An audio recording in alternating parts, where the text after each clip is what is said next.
अभिशाप, एक दर्द भरी कहानी। फोन की घंटी बज रही थी। मोहित ने घड़ी देखी। सुबह के 7 बज रहे थे। उसने फोन उठाया।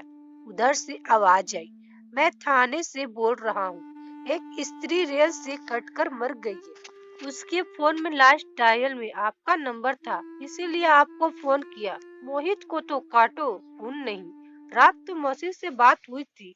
बेहद उदासी भरी हताश सी बातें कर रही थी। कल जो कुछ घर में हुआ बता रही थी। आवाज में बहुत कमजोरी थी, लेकिन वो थका हुआ था। उसने कह दिया, मौसी, कल शाम घर आकर विस्तार से बात करूंगा। पर अब तो जल्दी से थाने भागा। लाश मोर्चरी में रखी हुई थी। उसने मौसा जी को फोन किया, जो बिजली विभाग में कार्यरत थे। 2 साल पहले ही रिटायर हुए हैं। मौसा जी को तो लगा उसकी बात सुनकर सांप सा ही सूंघ गया। मैं आता हूँ कहकर उन्होंने फोन काट दिया। मोहित सामने पड़ी बेंच पर बैठ गया। उसकी आंखों से आंसू बहने लगे। मौसी माँ की लाडली बहन थी। उनसे 6 साल छोटी थी। मोहित भी मौसी के दिल के बहुत करीब था। सोच में डूब गया। मोहित, माँ बताया करती थी, जब उनके जन्म के बाद मौसी पैदा हुई तो सबको खल गई, क्योंकि सबको लड़का चाहिए था। उनके होने से पहले लड़की जानकर कई गर्भपात करा दिए गए थे। उस बार लड़का होने की रिपोर्ट पर ही बच्चा पैदा किया गया, पर कोई लड़की किसी को बर्दाश्त ही नहीं हुआ। कोहराम सा मच गया। कोई शगुन नहीं हुआ, बस मातम ही हुआ।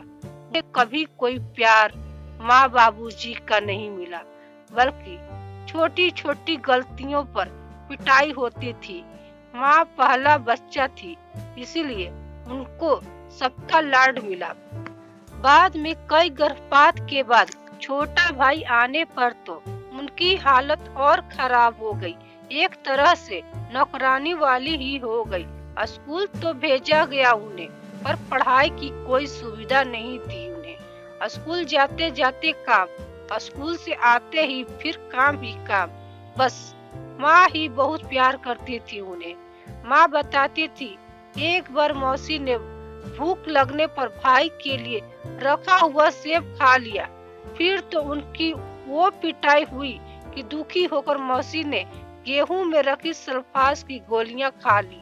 वो तो माँ ने देख लिया। पुलिस के डर के मारे जैसे तैसे उन्हें बचाया गया। माँ की शादी के बाद तो मौसी की हालत और बदतर हो गई थी।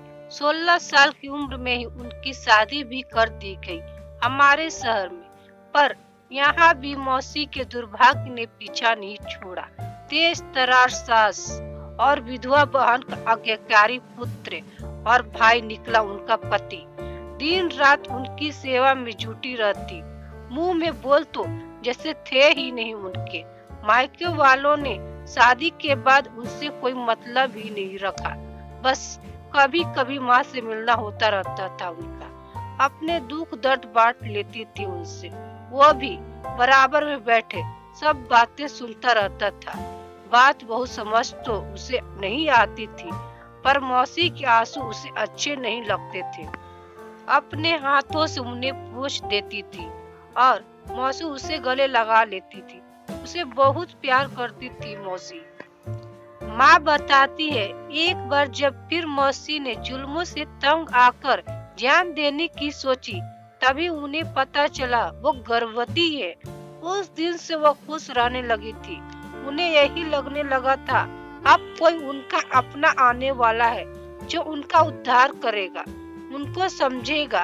और फिर रौनक उनके घर आया।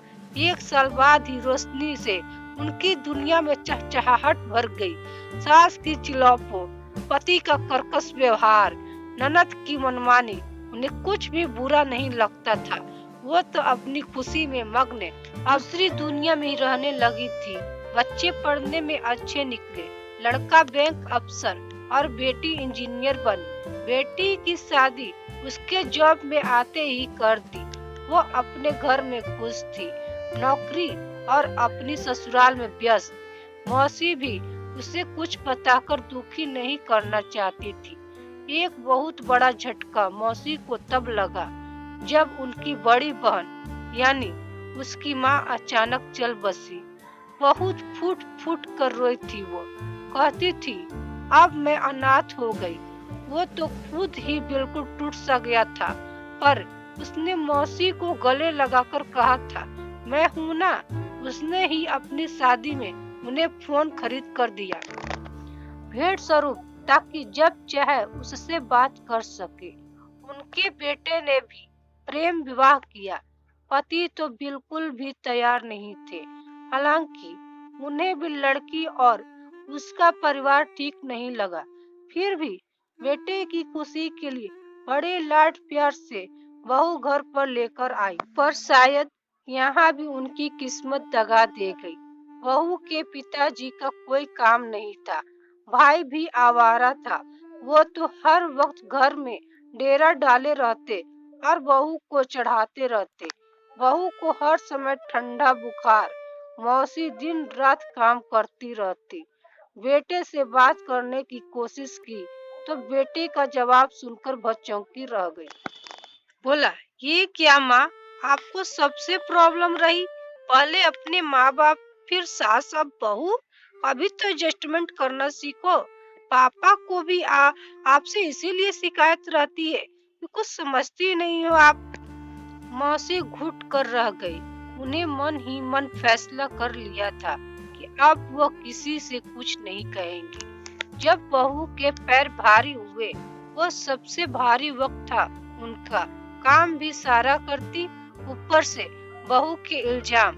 इन्हें मैं खाते हुए अच्छी नहीं लगती, तभी वही बनाती हैं जो मैं नहीं खाती। अब बहू रौनक की बुआ जी का भी पूरा संरक्षण प्राप्त था। मौसी तो खाना बनाने से पहले बहू से पूछकर आती थी क्या खाना है, पर अगर वो बेटे से ये कहती तो बेटा सही क्यों मानता। उसे भी अब यही लगने लगा था, माँ में ही प्रॉब्लम है, तभी तो कोई पसंद नहीं करता इन्हें।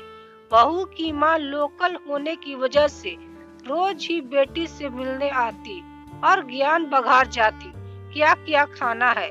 मौसी रसोई में उसे पूरा करने को जुटी रहती। कभी जूस, कभी फल, कभी मेवा, कभी दूध। इसी बीच बेटे का भी ट्रांसफर हो गया। पति ने बैठक तक खुद को सीमित कर लिया। मौसी चुपचाप सबकी बातें सुनते हुए कामों में लगी रहती।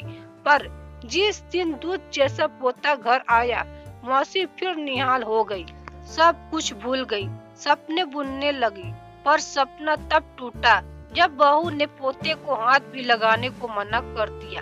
अब बहू की माँ भी घर पर ही रहने लगी थी, बेटी की देखभाल के नाम पर काम सारा मौसी ही करती।